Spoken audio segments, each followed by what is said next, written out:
أعوذ بالله من الشيطان الرجيم.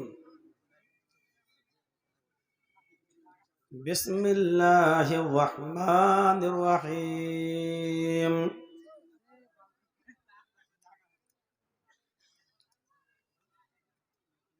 لقد جاءكم رسول من أنفسكم عزيز عليه ما عنتم حريص عليكم بالمؤمنين رؤوف رحيم.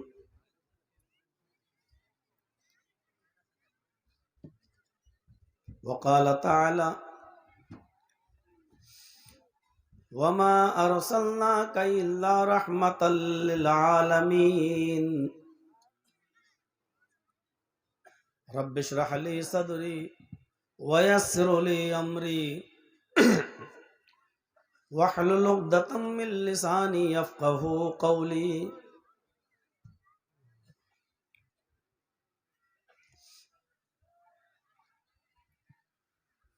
اسٹیج پر تشریف فرما معزز علماء کرام، مدرسہ حاضہ کے ذمہ داران،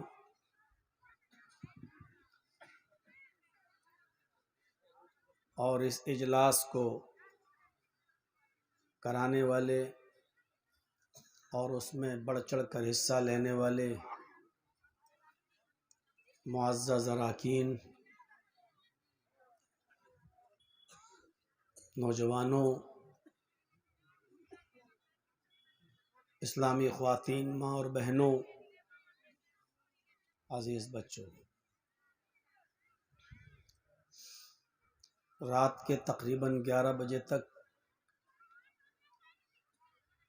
آپ نے بیٹھ کر دوسرے علماء کو سنا، اور اب مجھے بھی سن رہے ہیں۔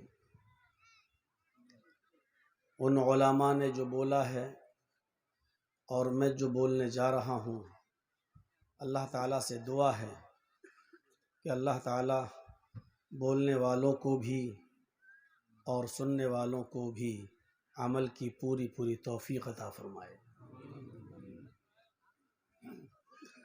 ہم اور آپ جس مذہب سے جڑے ہیں اس مذہب کا نام اسلام ہے۔ اسلام کا معنی ہوتا ہے جس کے اندر سلامتی ہی سلامتی ہو، جس کے اندر شانتی ہی شانتی ہو، جس کے اندر رحمت ہی رحمت ہو، جس کے اندر سب برابر ہو، کوئی چھوٹا اور کوئی بڑا نہ ہو، اور جس کے اندر سب برابر ہوں گے، جن کے اندر انسانیت ہوگی، یا یوں کہہ لیجئے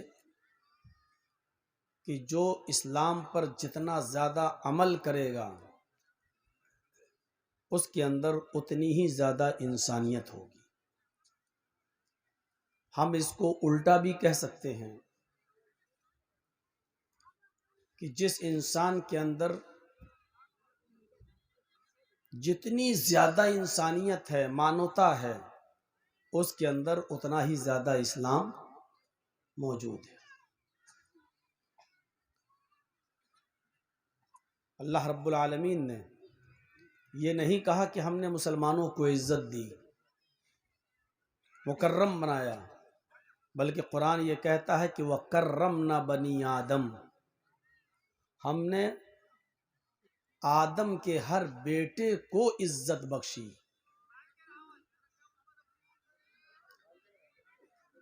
وَكَرَّمْنَا بَنِي آدم، اللہ نے یہ نہیں کہا کہ ہم نے مسلمان کو عزت دار بنایا، ایمان لانے والے کو عزت دی، یہ نہیں کہا، بلکہ کیا کہا؟ وَكَرَّمْنَا بَنِي آدم، ہم نے آدم کے ہر بیٹے کو، آدم کی ہر اولاد کو، چاہے وہ ہندو ہو، مسلمان ہو، سکھ ہو، عیسائی ہو، جینی ہو، بدھسٹ ہو، کرسچن ہو، کوئی بھی ہو، کسی بھی دھرم کا ماننے والا ہو، ہم نے اس کو مکرم بنایا ہے، ہم نے اس کو باعزت بنایا ہے، اور کسی کی عزت کو اچھالنا اور کسی کی عزت سے کھلواڑ کرنا یہ کسی کے لیے روا اور جائز نہیں ہے۔ ایک دوسری جگہ اللہ تبارک و تعالی نے فرمایا، یا ایھا الناس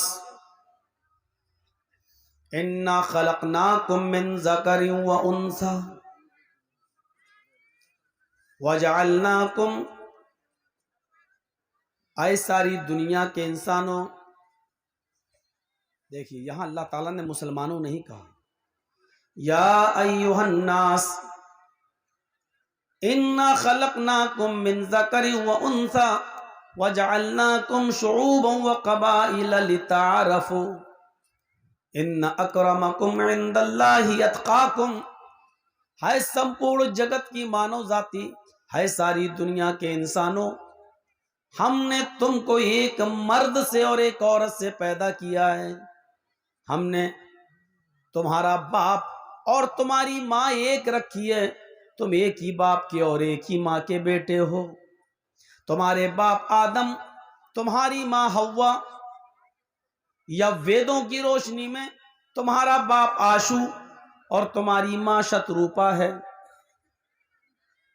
تم ایک ہی باپ آدم کے، آشو کے، تم ایک ہی ماں حوا یا شتروپا کے بیٹے ہو، یعنی تم سب آپس میں بھائی بھائی ہو۔ دیکھ رہے ہیں انسانیت، یہ اسلام ہی ایک ایسا مذہب ہے جس کے دنیا میں کوئی اور مذہب دکھا دو ہمیں، اسٹیجوں پر ہر نیتا بھاشڑ دے گا، ہندو، مسلم، سکھ، عیسائی سب بھائی بھائی، لیکن کیا ان کی کتابوں میں بھی سب کو بھائی بھائی لکھا ہے؟ یہ دیکھنے کی چیز ہے، کیا ان کی کتابیں بھی یہ کہہ رہی ہیں؟ ہندو دھرم کی کتاب میں ضرور ایک بات کہی گئی ہے، لیکن ہمارے ہندو بھائی اس کو ماننے کے لیے تیار نہیں۔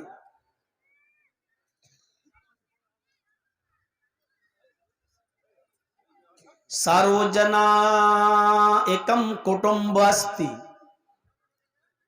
سروجنا، سرو مانی سب، جنا مانی جنتا، ساری جنتا، سارے لوگ، سارے انسان، ایکم کٹمب بھوتی، ایک ہی خاندان کے ہیں،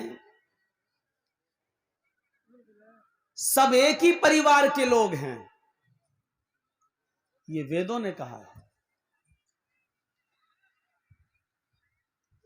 4 سال، 4.5 سال تک ہم سب ایک ہی پریوار کے لوگ رہتے ہیں، لیکن جب 3 مہینے 4 مہینے جب الیکشن کا آ جاتا ہے، الیکشن میں 4 مہینے 3 مہینے جب باقی رہ جاتے ہیں، تو پھر ہمیں ہمارے خاندان اور ہمیں ہمارے گھر سے الگ کر دیا جاتا ہے۔ یہ ہندو، یہ مسلمان، یہ فلاں، یہ فلاں، یہ فلاں، یہ فلاں، اور پھر ڈر پیدا کیا جاتا ہے کہ اگر یہ آ گیا تو وہ ایسا ہوگا، وہ آ گیا تو ایسا ہوگا، اور پھر مسلمانوں سے ڈرا کر اور مسلمانوں کا خوف بھر کے دوسرے لوگ ان کو ایک کیا جاتا ہے، ایک، اور ووٹ لینے کی کوشش کی جاتی ہے۔ جو سمجھدار ہوتا ہے وہ ان کے بہکاوے میں نہیں آتا ہے، اور جو اندھ بھکت ہوتا ہے وہ بیچارہ ان کی بہکی باتوں میں بہک جاتا ہے۔ یہ اسلام ہے، یہ اسلام ہے جو سب کو ایک باپ اور ایک ماں کا بیٹا مانتا ہے اور یہ کہتا ہے کہ آؤ، یہ اسلام ہے۔ جو دوسروں سے بھی یہ کہتا ہے کہ ہمارا اور تمہارا کلمہ ایک ہی ہے، قل یا اہل الکتاب تعالوا الی کلمۃ سواء بیننا وبینکم الا نعبد الا اللہ. اے اہل کتاب، آئے وہ لوگوں جن کو آسمانی کتاب دی گئی، تورات، زبور، انجیل، یعنی اے یہودیو، اے عیسائیو، اے آسمانی کتاب والو، آؤ ایک ایسے مول منتر کی طرف، آؤ ایک ایسے کلمے کی طرف جو ہمارے اور تمہارے درمیان سمان ہے، ہمارے اور تمہارے درمیان برابر ہے. تمہارا بھی وہی کلمہ ہے، ہمارا بھی وہی کلمہ ہے، تمہارا بھی وہی رب ہے، ہمارا بھی وہی رب ہے. ہمارے اور تمہارے درمیان یہ شکشا، یہ تعلیم عام ہے، اللہ نعبد الا اللہ، کہ ہم اللہ کے علاوہ کسی کی عبادت نہیں کریں گے. اس کو تم بھی مانتے ہو، ہم بھی مانتے ہیں. ہمارا اور تمہارا جب کلمہ ایک ہے، ہمارا تمہارا جب معبود ایک ہے، تو جھگڑے کس بات کے ہیں، لڑائی کس بات کی ہے؟ آؤ ایک ایسے کلمے کی طرف جو ہمارے اور تمہارے درمیان برابر ہے. انسانیت کا اس سے بڑا ثبوت اور کون سا مذہب دے گا؟ فرمایا راستے سے تم گزر رہے ہو اور راستے میں کوئی تکلیف دینے والی چیز پڑی ہوئی ہے، کیلے کا چھلکا پڑا ہوا ہے، کوئی پتھر پڑا ہوا ہے، اور آپ سائیکل سے یا موٹر سائیکل سے یا اپنی فور ویلر سے جا رہے ہیں اور آپ کی نظر پڑ گئی کیلے کے چھلکے پر یا کچھ کانٹوں پر یا کسی پتھر پر، تو آپ اپنی تیز اسپیڈ گاڑی کو روک دیجئے، ایک سائیڈ میں لگا دیجئے، اور راستے میں وہ جو تکلیف دہ چیز پڑی ہوئی ہے اس تکلیف دہ چیز کو اٹھا کر پھینک دیجئے، تاکہ کوئی بوڑھا اس کیلے کے چھلکے پر پیر رکھ کر پھسل نہ جائے، کوئی بچہ اس کیلے کے چھلکے پر پیر رکھ کر پھسل نہ جائے، کوئی عورت نقاب لگا کر چہرہ چھپا کر جا رہی ہے، ایسا نہ ہو کہ اس کا پیر اس چھلکے پہ پڑے، کہیں وہ پھسل نہ جائے، کہیں وہ اس کے کولہے میں اور اس کی کمر میں چوٹ نہ لگ جائے، وہ گر نہ جائے. اس لیے اماطۃ الاذى عن الطریق، راستے سے تکلیف دینے والی چیز کو اٹھا کر پھینک دینا، یہ ایمان کا ایک حصہ ہے. الایمان بضع وسبعون شعبۃ فافضلها قول لا الہ الا اللہ وادناها اماطۃ الاذى عن الطریق. یہ ہے بخاری شریف کی حدیث کے الفاظ کہ اللہ کے نبی نے فرمایا ایمان کی 70 سے زیادہ برانچز ہے، ایمان کی 70 سے زیادہ شاخائیں ہیں. فافضلها قول لا الہ الا اللہ، سروشریشٹھ ایمان کی برانچ، سب سے افضل ایمان کی شاخ کیا ہے؟ لا الہ الا اللہ، اس بات کا اقرار کرنا کہ اللہ کے علاوہ کوئی معبود نہیں. وہ ادناہا، اور سب سے ہلکے درجے کا ایمان کیا ہے؟ ایمان کا سب سے ہلکا درجہ کیا ہے؟ اماطۃ الاذى عن الطریق، راستے سے تکلیف دہ چیز کو اٹھا کر پھینک دینا، باہر کر دینا. یہ نہیں دیکھنا کہ اس پہ ہندو گزرے گا مرے، ہم کو کیا ہے، اس پہ عیسائی جائے گا وہ گرے گا، ہم کو کیا. پوری بستی میں ہندو رہتے ہیں، عیسائی رہتے ہیں، یہودی رہتے ہیں، سکھ رہتے ہیں اور جینی رہتے ہیں، یہ بستی مسلمانوں کی تھوڑی ہے. اس کیلے کے چھلکے سے یا پتھر سے ٹکرا کر کوئی ہندو کا منہ پھوٹے گا، کوئی عیسائی کا پھوٹے گا، میرے باپ کا کیا جا رہا ہے، مرنے دو کمینوں کو. یہ سوچ کر آپ اس کیلے کے چھلکے کو پڑا ہوا نہیں چھوڑ سکتے ہیں، یہ سوچ کر آپ اس پتھر کو پڑا ہوا چھوڑ کر نہیں جا سکتے ہیں. آپ کا ایمان تقاضا کرتا ہے، آپ کے اندر کا اسلام آپ سے مطالبہ کرتا ہے کہ آپ اس پتھر کو، اس کیلے کے چھلکے کو اٹھا کر پھینکیے اگر انسانیت تمہارے اندر ہے. کیونکہ ضروری نہیں کہ مسلمان ہی کو تکلیف سے بچایا جائے، انسان کو تکلیف سے بچانا ہے. یہ انسانیت ہے جو اسلام سکھاتا ہے. کہاں ہے ہمارے اندر کی انسانیت؟ مر چکی ہے. ایک مسلمان تو وہ ہوتا ہے، اسلام کی تعلیم تو یہ ہے المسلم اخو المسلم، مسلمان مسلمان کا بھائی ہے، ٹھیک ہے، لیکن قرآن کی وہ آیت جو میں نے ابھی آپ کے سامنے پڑھی ہے اس میں سب کو ایک ہی باپ اور ایک ہی ماں کی اولاد بتایا. تو اس کو ہمیں سوچنا چاہیے کہ ایک خاندان سے تشبیہ دی ہے، ایک خاندان سے تشبیہ دی. اسلام لانے کے بعد پھر کوئی اونچا اور نیچا ہوتا ہی نہیں ہے، پھر کوئی چھوٹا اور بڑا ہوتا ہی نہیں ہے. جس نے اسلام قبول کر لیا وہ آپ کی صف میں آ کر کھڑا ہو گیا ہے. اب کوئی امیر نہیں، کوئی غریب نہیں. امیری اور غریبی آپ کے گھر میں چلے گی، امیری اور غریبی آپ کے اسٹیج پر چلے گی، لیکن میرے گھر میں آنا ہے تو سب کو ایک ہی نیت اور ایک ہی ارادے سے آنا ہے کہ سب آپس میں بھائی بھائی ہیں، کوئی بڑا اور کوئی چھوٹا نہیں. اور دیکھ لیجئے جب مسجد میں نماز ہوتی ہے، پہلی صف بھر گئی ہے اور مولانا جرجی صاحب بعد میں آ رہے ہیں، 2 منٹ رہ گئے جماعت کھڑی ہونے میں، لیکن پہلی صف میں جگہ نہیں مل رہی ہے، دوسری صف میں جگہ نہیں مل رہی ہے، تیسری صف خالی ہے تو تیسری صف میں ہی وہ نماز پڑھیں گے. جرجی صاحب بہت پاورفل آدمی ہیں، باعزت آدمی ہیں، لیکن وہ اگر یہ چاہیں کہ اگلی صف سے کسی غریب انسان کو اٹھا کر پیچھے کھڑا کر دیں تو جرجیز کے باپ کے اندر بھی یہ طاقت نہیں ہے. ایک رکشہ چلانے والا، ایک ای رکشہ چلانے والا، ایک ٹوٹو چلانے والا اگر آگے بیٹھا ہے تو اس کو آگے ہی نماز پڑھنا ہے، اس کو اٹھا کر آپ پیچھے کھڑا نہیں کر سکتے ہیں. امیر ہیں آپ اپنے گھر کے رہیے، پیسہ ہے آپ کے پاس آپ اپنے گھر میں خرچ کریے، اپنے بیوی بچوں پر خرچ کریے، اپنے گھر میں دکھائیے یہ چودراہٹ. میرے گھر میں آئے ہو تو میرے گھر کے اندر تمہیں جہاں جگہ مل رہی ہے وہیں، کسی کو ہٹا نہیں سکتے ہو، کیونکہ وہ بھی میرا بندہ ہے جو پہلے آیا ہے اور تم بھی میرے بندے ہو جو بعد میں آئے ہو. پہلے جو آیا اس کو پہلے صف میں جگہ ملی ہے، بعد میں آئے ہو تمہیں بعد میں جگہ ملی ہے. میرے بھائیوں، یہ اسلام کی شکشا ہے، یہ اسلام کی تعلیم.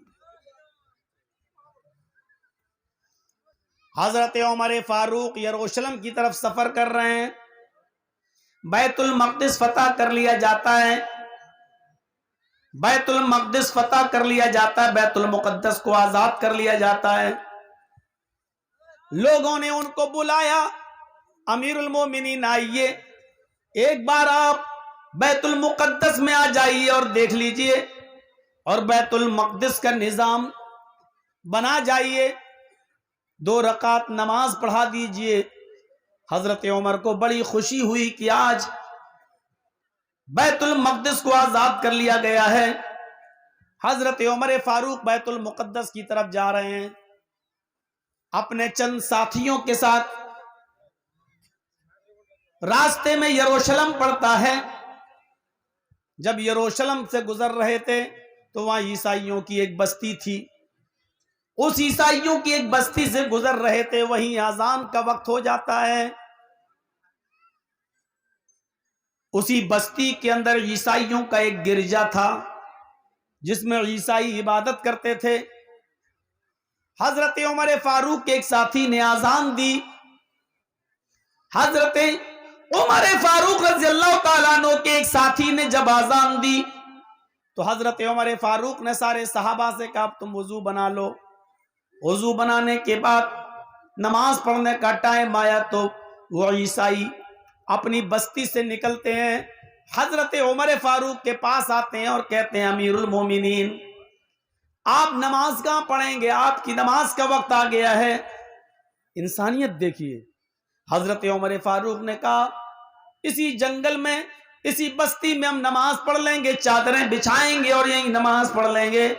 ان عیسائیوں نے کہا نہیں نہیں، ہمارا گرجا خالی ہے، آپ ہمارے گرجا میں چلے جائیے اور نماز پڑھ لیجئے.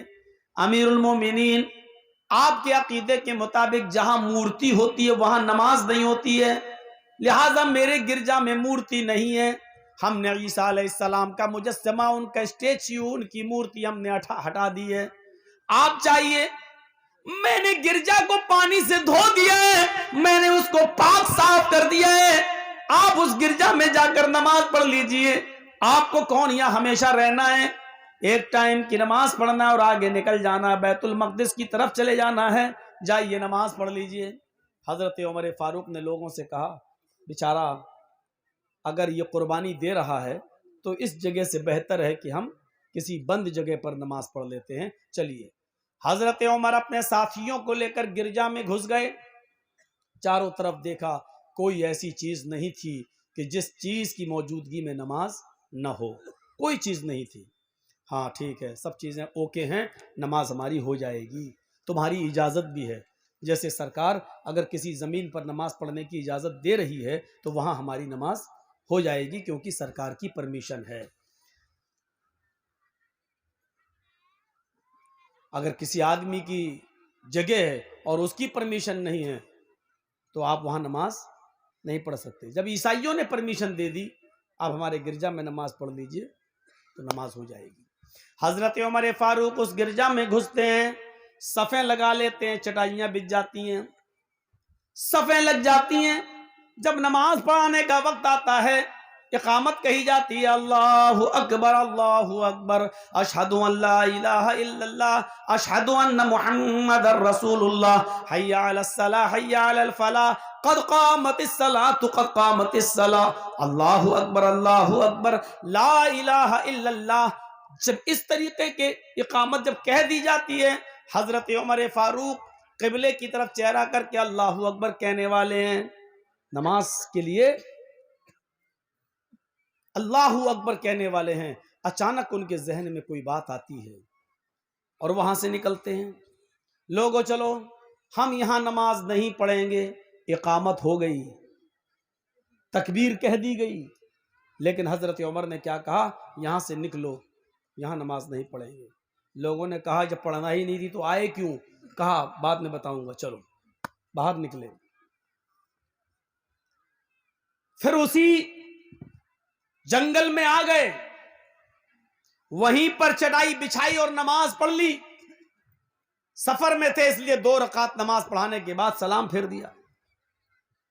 عیسائیوں نے روتے ہوئے کہا امیر المومنین ہمارا جرم کیا تھا، ہم نے تو خوشی خوشی اجازت دے دی تھی، ہم نے تو خوشی خوشی اجازت دے دی تھی نماز پڑھنے کی، آپ چلے بھی گئے تھے اندر، پھر کیا بات ہے کہ آپ نے ہمارے گرجا میں نماز نہیں پڑھی؟ کیا کسی نے آپ کو منع کیا تھا یا ہمارے پادری نے آپ کو روکا تھا؟ حضرت عمر کہتے ہیں نہیں، بلکہ میں خود اپنی مرضی سے نکلا۔ کہا کیوں؟ کیا ہماری اجازت نہیں تھی یا ہمارے گرجا میں آپ کی نماز نہیں ہوتی؟ آپ کے عقیدے کے مطابق زمین پاک ہونا چاہیے تھی، میں نے دھو دیا تھا گرجا۔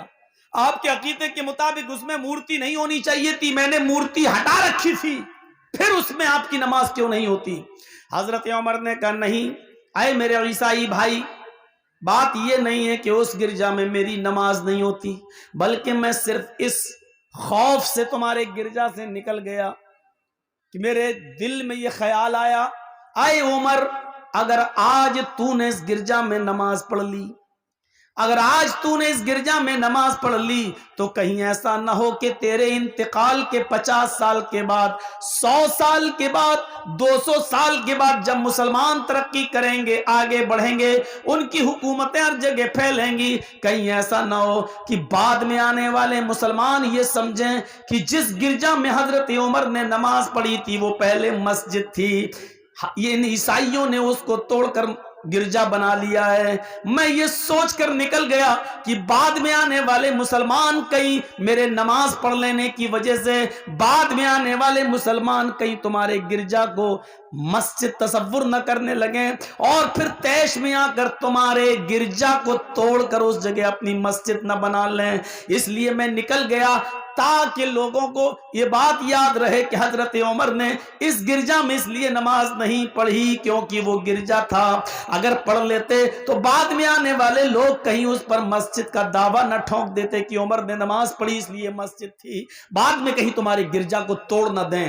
یعنی جب مسلمان چاروں طرف پھیل جائیں تب بھی حضرت عمر کو ڈر ہے کہ تمہارا گرجا گرجا ہی رہے گا، مسلمان ترقی چاہے کتنی کر لیں لیکن گرجا کو توڑا نہیں جا سکتا ہے، کسی مندر کو توڑا نہیں جا سکتا ہے، یہ اسلام کی دعوت، یہ اسلام کی تعلیم ہے۔ حضرت عمر نے کہا جب پوری بستی میں مسلمان ہی مسلمان ہو جائیں اور تم چند عیسائی رہ جاؤ اور اس وقت لوگ تمہاری گرجا کو توڑ دیں، یہ سوچ کر کے اس میں تو حضرت عمر نے نماز پڑھی تو یہ کتنی غلط بات ہوگی۔ میرے بھائیوں، انسانیت کا سبق دیا حضرت عمر فاروق نے، چاہتے تو نماز پڑھ لیتے لیکن انسانیت تھی کہیں تمہارے گرجا کو بعد میں آنے والے مسلمان مسجد سمجھ کر توڑ نہ دیں اور وہاں مسجد نہ بنا لیں۔ اس لیے میرے بھائیوں یہ عقیدہ غلط ہے، کورٹ میں جو بھی فیصلہ ہو کسی بھی مسجد کے تعلق سے، لیکن یہ سچائی ہے کہ مسلمانوں نے کبھی کسی گرجا کو توڑ کر،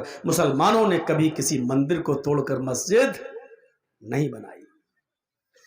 بابری مسجد اور رام جنم بھومی کا فیصلہ جو بھی ہوا ہو الگ بات ہے، لیکن الحمدللہ ثم الحمدللہ اس جج نے فیصلہ سنایا ضرور، ایک پکش ہندو کو رام جنم بھومی کی جگہ یا مسجد کی جگہ اس کو دی ضرور، لیکن اپنے فیصلے میں یہ بھی اس نے اقرار کیا ہے کہ ہندو لوگ کہتے ہیں مندر توڑ کر مسجد بنائی گئی ہے، لہٰذا ہندو اس بات کو ثابت نہیں کر پائے کہ مسلمانوں نے اس جگہ کبھی مندر توڑ کر مسجد بنائی ہے، لہٰذا یہاں شروع سے مسجد تھی، 1949 تک اس میں نماز پڑھی جاتی تھی، مندر توڑ کر مسجد کا بنانا ہندو پکش کی طرف سے ثابت نہیں ہو سکا۔ الحمدللہ تم نے جو بھی زمین جس کو دی وہ تم جانو، قیامت کے دن تمہیں اس کا جواب دینا ہوگا، لیکن اس بات کی مجھے خوشی ہے کہ تم نے اپنے فیصلے میں یہ کہا ہے کہ مندر توڑ کر مسجد بنانا ہندو ثابت نہیں کر پائے ہیں،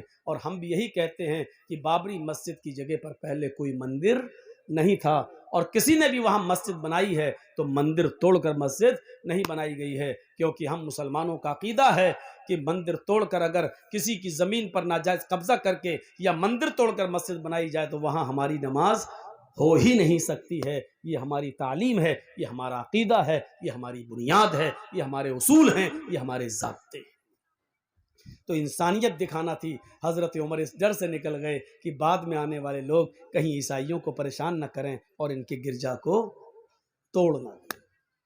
دیکھیے دوسروں کی مذہبی عبادت گاہوں کی کتنی حفاظت ہوتی تھی، یہ جانتے ہوئے بھی کہ مسلمان پھیلیں گے اور اس جگہ پہ مسلمان آئیں گے، ان کی تعداد بڑھے گی، لیکن حضرت عمر کو یہ بھی گوارا نہیں کہ مسلمانوں کی تعداد بڑھنے کے باوجود بھی ان کا گرجا توڑا جائے۔ نہیں، یہ سب سے بڑی چنوتی تھی۔ جنگ خیبر جانتے ہیں جو ہوئی تھی، تو جنگ خیبر کے اندر صحابہ نے ایک بہت ایسا کام کر دیا تھا جس سے یہودی خوش نہیں تھے۔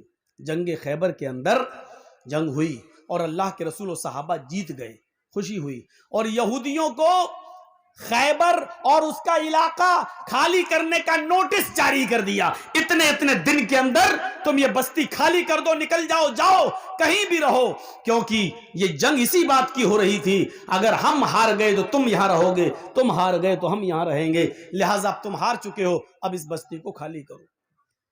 یہودی خوشی خوشی اس بستی کو خالی کرنے لگے۔ کچھ یہودی اللہ کے نبی جناب محمد رسول اللہ کے پاس آئے، آپ نے کہا یہودیوں ہمارے پاس تمہارے آنے کا مقصد کیا ہے؟ ہائے ہائے ہائے، اللہ کے رسول کے اندر انسانیت دیکھو کیسی بھری تھی۔ کہتے ہیں کہ اللہ کے نبی ہم اپنی بستی چھوڑ کر جا رہے ہیں، جہاں ہمیں پناہ ملے گی وہاں جا رہے ہیں، لیکن ہم آپ کے پاس صرف اس لیے آئے ہیں، اس جنگ کے اندر مسلمانوں نے، آپ کے صحابہ نے بہت سا مال لوٹا ہے، ہماری بہت سی چیزوں کو اوپر قبضہ کر لیا ہے، ہمارے مال و دولت چھین لیے ہیں، ہمارے گھر مکان چھین لیے ہیں۔ اللہ کے نبی نے کہا یہ تو جنگوں میں لوٹا ہوا مال ہوتا ہے، کیا جہاں ہم ہارتے ہیں کیا تم لوگ اس میں مال نہیں لوٹتے ہو؟ کیا مسلمانوں کا مال نہیں لوٹا جاتا ہے؟ فرمایا اللہ کے نبی ہم آپ سے مال مانگنے نہیں آئے، سونا چاندی مانگنے نہیں آئے، آپ نے جنگ جیتی ہے اور صحابہ نے جنگ جیتی ہے، ہمارا مال رکھ لیجئے، دولت رکھ لیجئے، زمین رکھ لیجئے، مجھے کوئی سروکار نہیں ہے، میں ان تمام چیزوں کو چھوڑ رہا ہوں۔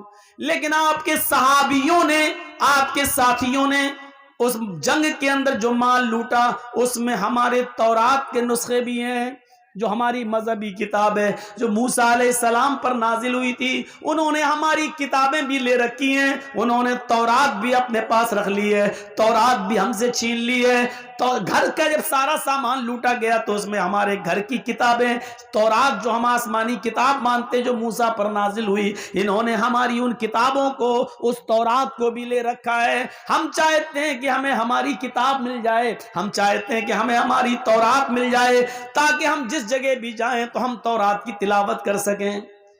اللہ کے نبی نے سارے صحابہ کو بلایا اور بلانے کے بعد کہا خبردار، تم نے جو مال لوٹا ہے اس مال کو یہاں جمع کریے، اس مال کو یہاں اکٹھا کیجئے، وہ سب مسلمانوں میں تقسیم کیا جائے گا، لیکن کسی کی مذہبی کتاب کو لوٹنے کا تمہیں کوئی حق نہیں ہے۔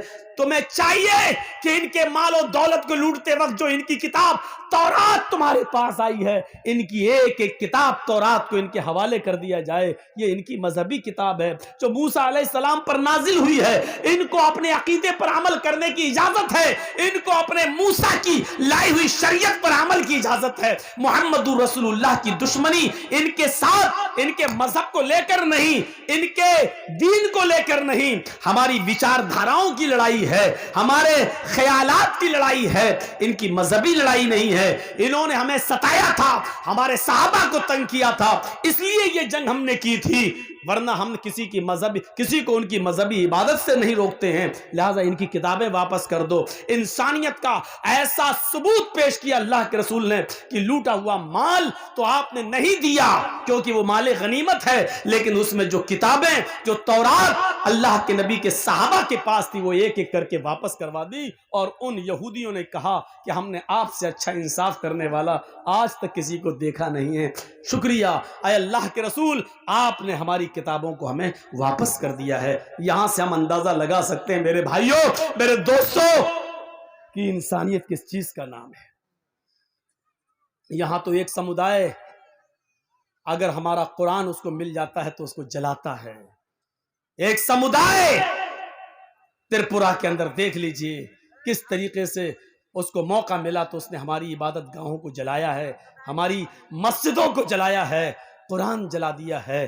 میرے پیارے ساتھیوں، اسلام کی شکشا یہ ہے کہ تم کسی کی عبادت گاہ پر حملہ نہ کرو، تم کسی کی عبادت گاہ مت توڑو، کسی کی عبادت گاہ کو توڑ کر تم اس جگہ مسجد نہیں بنا سکتے، اور بناتے ہو تو وہاں تمہاری نماز نہیں ہوگی۔ حرام ہے تمہارے لیے ایسا کرنا، اور تم کسی کی مذہبی کتاب نہیں جلا سکتے ہو۔ میرے بھائیوں، صحابہ کرام نے کسی کی مذہبی کتاب جلائی نہیں ہے، اگر لوٹ لیا تھا تو ان کو ان کی مذہبی کتاب واپس کرنا پڑی۔ یہ اسلام کہتا ہے۔ ذرا ہم اپنے بھارت کا جائزہ لیں کہ ہم کہاں جا رہے ہیں۔ ہاں، اسلام یہ کہتا ہے کہ ہم مسلمان ہیں، قرآن پر ہم عمل کریں، پوری طریقے سے عمل کریں، لیکن ہندو بھائی کی کتاب وید، رامائن اور گیتا، اور یہودیوں کی کتاب تورات، اور عیسائیوں کی کتاب انجیل، ہم ان کی بھی قدر کریں، ان کو نفرت کی نظر سے نہ دیکھیں۔ عمل قرآن پہ کریں، لیکن دوسروں کی مذہبی کتابوں کو ہم برا بھلا نہ کہیں، ان کی بھی عزت کریں۔ اور دوسرے مذہب والوں کو بھی چاہیے کہ وہ اپنی مذہبی کتابوں پر خوب چلیں، خوب عمل کریں۔ جس طریقے سے ہمیں یہ جائز نہیں ہے کہ ہم گیتا اور رامائن، وید اور پرانوں سے نفرت کریں اور ان کو پھاڑیں، اسی طریقے سے ان کو بھی اس بات کی پرمیشن نہیں ہے کہ وہ ہمارے قرآن کو جلائیں۔ میرے بھائیوں، کوئی مذہب کسی کی دھارمک گرنتھوں کو گرانے، جلانے اور ان کو پھاڑنے کی اجازت نہیں دیتا ہے۔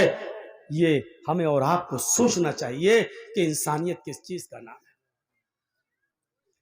انسانیت یہ تھی، اس انسانیت کو اپنے اندر قائم رکھیے۔ دنیا میں پوچھئے، پڑوسی ہمارا ہندو ہے، بیمار ہو گیا ہے، اس کو ایک بلڈ خون کی ضرورت ہے، کاش کوئی یوگی مودی کا بھکت،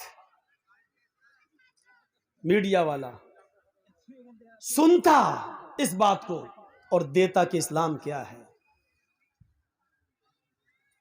ڈاکٹر نے کہہ دیا کہ اس کو ایک بوتل خون کی ضرورت ہے اور اس میں اس گروپ کا بلڈ لگنا ہے، ہاسپٹل میں وہ گروپ کا بلڈ نہیں ہے، اس کے باپ کا بلڈ گروپ الگ ہے، اس کی ماں کا الگ ہے، بھائی کا الگ ہے، کسی کا لگ نہیں رہا ہے بلڈ گروپ، اور آپ کا پڑوسی ہے، آپ مسلمان ہیں، وہ ہندو ہے،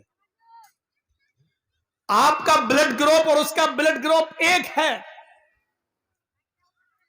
اسلام یہ کہتا ہے کہ اس کی جان بچانے کے لیے آپ اپنا ایک بوتل بلڈ دے دیں اور اس ہندو کی جان بچا لیں۔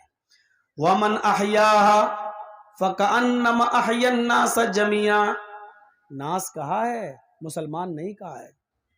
جس نے کسی ایک انسان کو بچا لیا، جس نے کسی ایک منشی کی جان بچا لی، فَكَأَنَّمَا أَحْيَا النَّاسَ جَمِيعًا، گویا کہ اس نے پوری دنیا کی انسانیت کی جان بچا لی، گویا کہ اس نے پورے وشو کی مانوتا کو بچا لیا۔ یہ قرآن کہتا ہے ایک انسان کی جان بچانا، چاہے ہندو ہو، سکھ ہو، عیسائی ہو، کرسچن، یہودی، بدھسٹ، سکھ، جینی، کوئی بھی ہو، یہ مت دیکھیے کہ وہ کون ہے۔ ہاں جرجیت صاحب کا پڑوسی بلڈ کی ضرورت ہے اور جرجیت صاحب روزے سے ہے، رمضان کا روزہ ہے، اب کیا کریں؟ اس کو ابھی 1 گھنٹے کے اندر بلڈ کی ضرورت ہے، نہیں تو وہ مر جائے گا۔ ڈاکٹر نے کہہ دیا 1 گھنٹے کے اندر بلڈ چاہیے، تو جرجیت صاحب کے اوپر اب ضروری ہو جاتا ہے کہ اس کو 1 بوتل بلڈ دیں، لیکن روزے کی حالت میں بلڈ تو نکلوایا نہیں جا سکتا ہے۔ ڈاکٹر نے اگر جانچ لکھ دی ہے کہ بلڈ کی جانچ کراؤ، تو تھوڑا سا بلڈ تو نکالا جا سکتا ہے روزے کی حالت میں جانچ کے لیے، ملیریا ہے کہ ڈینگو ہے، روزے کی حالت میں بلڈ کی جانچ کرائی جا سکتی ہے، تھوڑا سا نکالا جا سکتا ہے، لیکن 1 بوتل 250-300 ml یہ آپ نہیں نکلوا سکتے۔ لیکن کسی کی جان جا رہی ہے اور اتنے بلڈ کی ضرورت ہے، تو ایسی صورت میں اسلام اجازت دیتا ہے کہ تم اپنا روزہ توڑ دو اور اس کی جان بچانے کے لیے 1 بوتل بلڈ دے دو، اور اس روزے کی جو چھوٹ رہا ہے تمہارا، اس روزے کی قضا بعد میں، عید کے بعد 1 روزہ بعد میں رکھ کے پوری کر لینا۔ اسلام اجازت دیتا ہے روزہ توڑنے کی، کسی کی جان بچانے کے لیے۔ میرے بھائیوں، عبادت بہت بڑا حق ہے اللہ کا، روزہ اللہ کی عبادت ہے، لیکن اللہ نے یہاں کہہ دیا کہ اس وقت انسانیت کا تقاضا یہ ہے کہ تو اپنا روزہ توڑ دے، میری عبادت توڑ دے اور کسی انسان کی جان بچا لے، کیونکہ اس کو ہم ہی نے انسان بنایا ہے، ہم ہی نے اس کو پیدا کیا ہے۔ میری عبادت بعد میں کر لینا، ابھی اس کو تیرے خون کی ضرورت ہے، اور تیرے خون سے یہ اس کی زندگی بچ جائے گی۔ شریعت کہتی ہے کہ یہاں روزہ توڑ دو اور 1 بوتل بلڈ دے کے اس کی جان بچا لو۔ میرے بھائیوں، کیا یہ انسانیت نہیں ہے؟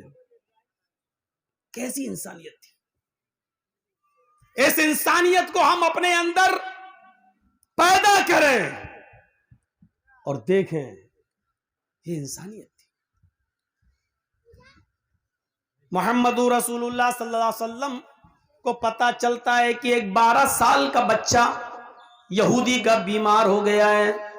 وہ اللہ کے نبی کا سر دبا دیا کرتا تھا، پیر دبا دیا کرتا تھا، وہ آتا تھا اور اللہ کے نبی کی خدمت کرتا تھا۔ جب پتا چلتا اللہ کے نبی کو کہ وہ بیمار ہے، تو اللہ کے رسول اس کی تیمارداری کرنے کے لیے اس کے گھر جاتے ہیں، یہودی کے گھر، دروازہ کھٹکھٹاتے ہیں۔ اس کے باپ نے دروازہ کھولا، اللہ کے نبی کہتے ہیں سنا ہے کہ تمہارا بیٹا بیمار ہے۔ اس نے کہا یہ، اللہ کے نبی اس کے پاس بیٹھ جاتے ہیں۔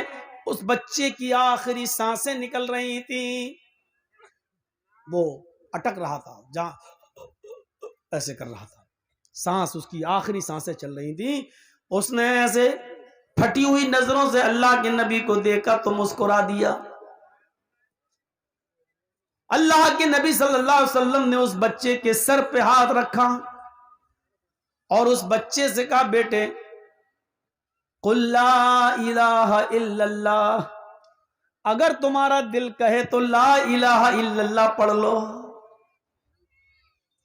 اس بچے نے جب اللہ کے نبی کی زبان سے سنا کہ آپ کہہ رہے ہیں کہ لا الہ الا اللہ پڑھ لو، تو وہ اپنے ماں باپ کا چہرہ دیکھنے لگا۔ اس کے ماں باپ منع کرتے تھے، جب اس نے اپنے ماں باپ کا چہرہ دیکھا تو اس کے ماں باپ نے اشارے میں کہہ دیا بیٹے پڑھ لو۔ یعنی تمہارا دل محمد کی طرف شروع سے ہی تھا، تم ان کا سر دباتے تھے، پیر دباتے تھے، تم ان کے پاس سے جب میرے پاس آتے تھے تو نبی کی تعریف کرتے تھے، ان کے سچے واقعات بیان کرتے تھے۔ جب تمہارا دل شروع سے ہی ان کی طرف ہے اور میری وجہ سے، میری ڈانٹ کی وجہ سے، میرے ڈر کی وجہ سے تم اسلام قبول نہیں کر رہے تھے، لیکن آج میں تمہیں نہیں روکوں گا، اگر تمہارے دل میں محمد رسول اللہ کی محبت ہے تو تم پڑھ لو۔ جب باپ کی طرف سے اجازت مل گئی تو اس چھوٹے سے بچے نے، 12 سال کے بچے نے، یہودی بچے نے کلمہ پڑھ لیا، لا الہ الا اللہ محمد رسول اللہ۔ اور اتفاق دیکھیے، جیسے ہی اس نے لا الہ الا اللہ کلمہ پڑھا، ویسے ہی اس کی ایک لمبی سی سانس نکلی۔ کر کے اور وہی اس کی سانس اکھڑ جاتی ہے، اس کا انتقال ہو جاتا ہے، وہ بچہ اسی وقت ڈیتھ کر جاتا ہے، اس بچے کا انتقال ہو جاتا ہے۔ اللہ کے نبی صلی اللہ علیہ وسلم نے اس کی روح کو اپنے سامنے نکلتے ہوئے دیکھا، اس بچے کی جان کو جاتے ہوئے اپنے سامنے دیکھا، تو اللہ کے نبی صلی اللہ علیہ وسلم سمجھ گئے کہ اب اس کا انتقال ہو گیا۔ آپ بستر سے اٹھتے ہیں اور کیا کہتے ہیں؟ الحمدللہ الذی انقذہ اللہ من النار۔ تمام تعریفیں اس اللہ کے لیے، انقذہ من النار، جس اللہ نے اس بچے کو مرتے وقت جہنم کی آگ سے بچا لیا، جہنم کی آگ سے نجات دے دی ہے۔ یعنی اگر اس نے کلمہ نہ پڑھا ہوتا تو جہنم میں جاتا، لیکن مرنے سے پہلے پہلے اس کی زبان سے لا الہ الا اللہ نکل گیا۔ انقذہ من النار، اللہ کی ساری تعریف اس اللہ کے لیے جس نے اس بچے کو مرنے سے پہلے پہلے کلمہ نصیب فرما دیا ہے، اور کلمہ پڑھ کر یہ بچہ اسلام کی دولت سے مالا مال ہو گیا ہے، اور ایک وقت کی نماز نہیں پڑھی لیکن جنتی، عمل کم اور جنتی، عبادت بے شمار سمجھ لو، عمل تو نہیں کیا لیکن بہت کچھ پا گیا۔ اللہ کے رسول صلی اللہ علیہ وسلم نے اس کی عیادت کی، آپ کو نہیں معلوم تھا کہ وہ اسلام لے آئے گا، لیکن پھر بھی اس کے گھر جا رہے ہیں۔ یہ انسانیت نہیں تو اور کیا ہے؟ یہ واقعات ہمیں بتلا رہے ہیں کہ اپنے اندر انسانیت پیدا کرو، انسانیت۔ آپ غیر مسلموں کے ساتھ کیا اچھا سلوک کریں گے؟ آپ اپنے مسلمان بھائیوں کے ساتھ اچھا سلوک نہیں کر سکتے ہیں؟ بتائیے مجھے۔ اللہ کے نبی صلی اللہ علیہ وسلم کے پاس جب دو لوگوں کا فیصلہ مقدمہ آتا تھا تو آپ دونوں کی گفتگو سنتے تھے، اور اگر کافر کی غلطی ہوئی تو کافر کی، اور مسلمان کی غلطی ہوئی تو مسلمان کی۔ کیا یہ واقعات آپ نے نہیں پڑھے ہیں؟ ایک یہودی اور ایک مسلمان کا جھگڑا اللہ کے نبی کے پاس آیا، آپ نے دونوں کی گفتگو سنی اور مسلمان کی غلطی مانتے ہوئے کہا نہیں تم غلط ہو، یہ زمین اس یہودی کی ہے، اور آپ نے اپنا فیصلہ سنا کر اس یہودی کے حق میں فیصلہ کر دیا۔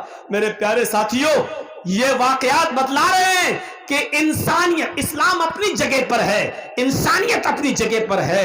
آپ مرڈر نہیں کر سکتے ہیں انصاف کا، خون نہیں کر سکتے ہیں انصاف کا۔ ایک شخص اللہ کے نبی کے پاس آئے، دونوں مقدمہ لے کر آئے، ایک کہتا اللہ کے نبی یہ زمین میری ہے، دوسرا کہتا اللہ کے رسول یہ زمین میری ہے، یہ زمین میری، یہ زمین میری۔ تھوڑا سا شور نہیں۔ اللہ کے رسول نے کہا بھائی دونوں صحابی، اللہ کے نبی نے کہا بھائی زمین تو کسی ایک کی ہوگی، اور وہ دونوں دعوے کر رہے ہیں۔ اچھا ایک بات بتائیے، کسی چیز پر ہم دو دعوے کریں تو ایک ہی کا تو ہوگا دونوں میں سے۔ اللہ کے نبی نے کہا کہ بھائی دونوں میں سے کسی ایک کا ہے۔ اب کوئی ماننے کے لیے تیار ہی نہیں، ہر ایک کہہ رہا ہے یہ میری، یہ میری۔ تو اللہ کے نبی نے کہا میرے پاس کیوں آئے ہو؟ کہا آپ سے سچا فیصلہ کرانے۔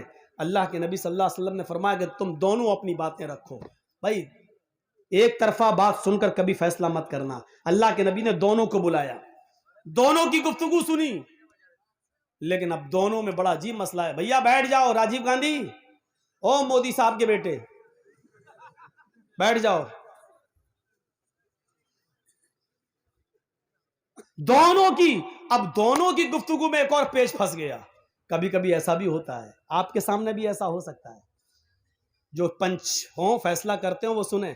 اللہ کے رسول کے سامنے پیچ یہ پھنس گیا، ایک بیچارہ کم بولنے والا ہے، ایک زیادہ بولنے والا ہے۔ جو کم بولنے والا ہے وہ بات کر ہی نہیں پا رہا ہے، یہ زمین میری، ہم نے فلاں سے خریدا تھا، یہ وہ، بیچارہ وہ بول ہی نہیں پا رہا صحیح سے، اور دوسرا بڑ بڑ بڑ بڑ بڑ بڑ بڑ بڑ بڑ کرتا چلا جا رہا اور اپنی بات کو بڑی اچھی طریقے سے رکھ رہا ہے۔ اب بڑے شک، اللہ کے نبی بڑے اس میں پھنس گئے، یہ بیچارہ بات کر ہی نہیں پا رہا اور یہ بڑبڑ کرتا چلا جا رہا ہے۔ دونوں میں بالکل ایک تو ایسا سمجھو جیسے مودی جی چپ ہوتے ہی نہیں، بڑ بڑ بڑ بڑ بڑ بڑ بولتے چلے جاتے ہیں۔ آپ نے سنا نا وہ ایک آدمی دوربین سے دیکھ رہا تھا، مودی جی پوچھتے بھائی کیا دیکھ رہا ہے؟ میں تو یہاں کھڑا ہوں، کیمرے میں آنے کا شوق مجھے، تو اوپر کیا دیکھ رہا ہے؟ صاحب میں اوپر آپ کو نہیں، آپ کی باتوں کو دیکھ رہا ہوں، کتنی اوپر جا رہی ہیں، میں ان کو دیکھ رہا ہوں، انہیں کتنا لمبا پھینکتے ہیں آپ دوربین سے۔ تو ایک آدمی پھینکنے میں ماہر، بولتے ہی بولتا چلا جاتا ہے، بڑ بڑ بڑ بڑ بولتا چلا جاتا ہے، اور اور دوسرا اس میں بالکل ایسا ہے منموہن، وہ بولتے ہی نہیں، آواز ہی نہیں نکلتی، وہ چپ رہتے ہیں. تو یہ دونوں ایسے ہو گئے، ایک بند ہی نہیں ہو رہا، دوسرا بولتا چلا جا رہا ہے. اور ایک تو بولتا چلا جا رہا، دوسرا بیچارہ بول ہی نہیں پا رہا. دونوں کی گفتگو سننے کے بعد اللہ کے نبی نے کیا فیصلہ سنایا؟ سنو، تم نے اپنی بات اچھی طریقے سے پیش کی، تم اپنی بات اچھی طریقے سے پیش نہیں کر سکے، لیکن فیصلہ سنیے کیا کہا. ہو سکتا ہے کہ سچے تم ہو، یعنی کم بولنے والے سے کہا ہو سکتا ہے کہ سچے تم ہو، لیکن اپنی بات اچھی طریقے سے مجھے سمجھا نہیں پا رہے ہو، اپنی دلیل اپنی طریقے سے میرے سامنے پیش نہیں کر سکے ہو، اور ہو سکتا ہے یہ زیادہ بولنے والا یہ جھوٹا ہو، لیکن اپنے جھوٹ کو اپنی چرب زبانی کی وجہ سے اس نے اچھی طریقے سے ہمیں پیش کر دیا ہو، اس لیے میرا فیصلہ جو ہوگا مانو گے؟ دونوں نے کہا اللہ کے رسول ہم آپ کا فیصلہ مانیں گے. آپ نے کہا یہ زمین میں اس کو دے رہا ہوں جو زیادہ بول رہا ہے، اس نے اپنی بات ہمیں سمجھا دی ہے، اس کی بات ہمارے سمجھ میں آ رہی ہے، لیکن ہو سکتا ہے کہ مجھ سے غلطی ہو رہی ہو سکتا ہے یہ غلط ہو، کیونکہ مجھے معلوم نہیں، ہم تو اس کی باتیں سن کر اور اس کی مضبوط دلیل دیکھ کر اس کے حق میں فیصلہ کر رہے ہیں. جاؤ یہ زمین تمہاری. وہ اٹھ کے جانے لگا. دوسرے نے کہا اللہ کے رسول ٹھیک ہے آپ نے اس کو دے دیا، ہم نے مان لیا آپ کا فیصلہ سر آنکھوں پر. جب وہ اڑ کے جانے لگا جس کو زمین کا ٹکڑا دیا، تو آپ نے کہا سنو، یہ زمین کا ٹکڑا لے کر جا تو رہے ہو، یہ فیصلہ میں نے تمہارے حق میں تو کر دیا ہے، لیکن تمہارا دل اچھی طریقے سے اندر سے جانتا ہے اس زمین کے مالک تم ہو یا نہیں، یہ اچھی طریقے سے تم جانتے ہو، کیونکہ میں نے تو تمہاری باتیں سن کر فیصلہ کیا ہے، لیکن حقیقت میں اگر یہ زمین تمہاری نہیں ہے اور تمہیں اچھی طریقے سے معلوم ہے یہ زمین کس کی ہے، اگر یہ زمین تمہاری نہیں ہے تو میں تمہیں زمین نہیں دے رہا ہوں، فَإِنَّمَا هِيَ قِطْعَةٌ مِّنَ النَّارِ، میں تمہیں جہنم کا ٹکڑا دے رہا ہوں. یہ سوچ کے یہاں سے جائیے کہ محمد نے تمہیں زمین نہیں دی، اگر یہ زمین تمہاری نہیں تو جہنم کا ٹکڑا میں نے تمہیں دیا ہے، رہو گے تو جہنم میں، کھاؤ گے تو جہنم میں، پیو گے تو جہنم میں، سو گے تو جہنم میں، اگر اسی زمین میں مرے تو مرو گے جہنم میں. اب یہ سوچ کر یہاں سے جاؤ، کیونکہ ہمیں اور تمہیں سب کو قیامت کے دن حساب و کتاب دینا ہے. اتنا کہنا تھا اللہ کے رسول کا. ادھر سے وہ چیخنے لگا اے اللہ کے رسول یہ زمین میری نہیں ہے اس کی ہے، یہ زمین میری نہیں ہے، اسی بھائی کی، اس کو دے دو. اب اس نے جب یہ سنا کہ وہ جہنم کا ٹکڑا تو یہ بھی چیخ پڑا اے اللہ کے رسول یہ جھوٹ بول رہا ہے، یہ میری نہیں اس کی، اسی کو دے دو. ابھی دونوں کہہ رہے تھے میری ہے، لیکن دونوں نے سوچا کہ اب کیا کہ پتہ نہیں ہو سکتا میری نہ. دوسرا بھی سوچنے لگا ایسا نہ ہو کہ مجھے تو میرے باپ دادا سے ملی چلی آ رہی ہے، ہو سکتا میرے دادا نے کسی کی زمین پہ قبضہ کیا ہو. تو دوسرا بھی ڈر گیا، کہنے لگا اللہ کے رسول یہ جھوٹ بول رہا ہے، نہیں نہیں میری نہیں، اسی کی، اسی کو دے دو. اللہ کے نبی نے کہا ابھی تو دونوں کہہ رہے تھے میری میری میری، اب کیا ہوا؟ دونوں کہتے میری نہیں میری نہیں میری نہیں. بھاگ گئے، جانے لگے. آپ نے کہا سنو میں کیا کروں؟ کہا ہم نہیں لے رہے ہیں. دونوں نے مل کر وہ زمین اللہ کے رسول صلی اللہ علیہ وسلم کو دے دی کہ اللہ کے رسول ٹھیک ہے ہم دونوں مل کر آپ کو دے رہے ہیں، آپ اسلام کے کام میں لے آئیے. آج تک پتہ نہیں چل سکا کہ اس زمین کا اصلی مالک کون تھا، لیکن دونوں نے وہ زمین محمد رسول اللہ کو، ایک ایک انچ زمین پر اپنے بھائیوں سے لڑنے والوں، جھگڑنے والوں، زندگی بھر کے لیے رشتے اور ناطے توڑنے والوں، سوچو. اور دوسروں کی زمین پہ قبضہ اگر تم نے کیا ہے، چاہے ایک بالشتی کیا ہو، آپ کا دل جانتا ہے کہ آپ نے جائز طریقے سے لی کہ ناجائز طریقے سے. اگر وہ ناجائز طریقے سے لی ہے تو آپ جہنم میں رہ رہے ہو، اتنا یاد رکھنا. وہ جہنم کا ٹکڑا ہے، جنت نہیں ہے. وہ جہنم کا ٹکڑا ہے جو 7 زمینوں کا طوق بنا کر تمہارے گلے میں قیامت کے دن ڈالا جائے گا. اور اس حدیث سے یہ بھی پتا چلا کہ پنچایت میں فیصلہ کیسا ہوتا تھا. دلیلیں دونوں طرف سے سنی جاتی تھیں، اور دونوں طرف سے سننے کے بعد فیصلہ دلیلوں کی بنیاد پر کیا جاتا تھا. کیا پنچایتوں میں آج ایسا فیصلہ ہو رہا ہے؟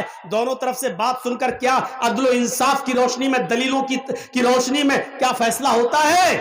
سپوز دیٹ، فرض کر لیجئے، آپ کے اس گاؤں کا کیا نام ہے؟ گودا سیمن. چلیے فرض کر لیجئے گودا سیمن کی کسی لڑکی کو کوئی لڑکا لے کر بھاگ گیا. ایک مثال دے رہا ہوں میں. فرض کر لیجئے ایک لڑکا لڑکی کو لے کے بھاگ گیا. لڑکی کے باپ نے